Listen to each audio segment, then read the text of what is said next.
I'm so cold. Oh. Alright, if I just like do this the whole video, that won't be weird, right? I've done stranger, I'm sure. One time I killed a spider with a tub of baseballs and no one seemed to question it, so... This is the spoilers and theories for NCIS Season 12, Episode 15, Cabin Fever. This is the official press release for the episode that I just somehow managed to get out.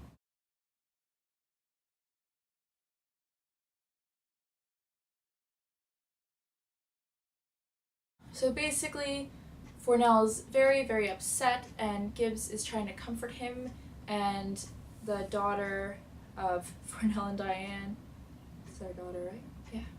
And then Gibbs and Fornell, not their daughter, nope. The daughter of Diane and Fornell is like, please Gibbs, you gotta snap my dad out of this. So Gibbs locks him in a cabin, and he gets upset, and Fornell like punches him in the face, almost, kind of, a little bit. Tony's like, Gibbs would never miss a case. The Russian thing is still happening, still rolling. It must be stopped. The title, Cabin Fever.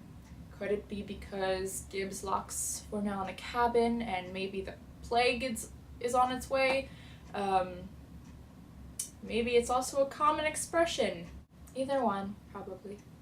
One thing that really stuck out to me was the daughter, but she's always, and I talked about this, I think it was last season, when she got abducted and she was like, are my parents okay? She's either kind of unrealistic or just really, really selfless, because I feel like she just is like this dream child that cares a lot for other people. So I'm either gonna love her or I'm either gonna think she's a little cheesy. We're gonna have to see how this episode plays out. Fornell seems to be having some issues, which is kind of understandable, you know.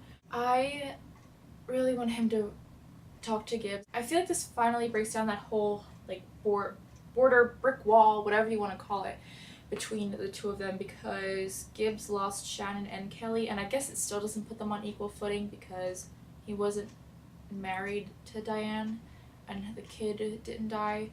But I feel like the whole thing they were about to get married kind of makes it worse in the whole Romeo and Juliet Titanic situation, because you don't know what would have happened. It really sucked for Gibbs because you knew they were happily married, but with things like Romeo and Juliet, Titanic, for some reason a lot of Leonardo DiCaprio movies, you don't know how it would have turned out had they not died. And that's something that, like, from a viewer point of view, those storylines just get me. Like, this is why I'm so caught up in that whole Diane Fornell thing, is that what would have happened? It almost could have been, like, is it better that they're not together? I mean, it's not great that she died, but, like, what would have happened? Would have they've gotten divorced? Like, it's this horrific, tragic little web that was weaved. I really want to see where they take that and what Fornell has to say about it and what Gibbs has to say from that other perspective where he kind of knows the ending, or at least the middle of the story. Putting those two together will be interesting and hopefully provocative. Not like in a naked way, but like in a thoughtful way. From like the terrorist thing, I hope they get caught. I feel like Gibbs always has a way. Like, he's probably like, one side of his brain is like doing the case and the other side is helping his loved ones. I feel like that's what's happening. I believe in you, Gibbs. You can do it. So that's my spoilers and theories. I said about 50,000 times. Now I'm speaking in an accent, so this is a good place to stop. I will see you guys for the recap and review of NCIS Season 12, Episode 15, Cabin Fever. That's a mouthful. Not really, but for me it is. Goodbye.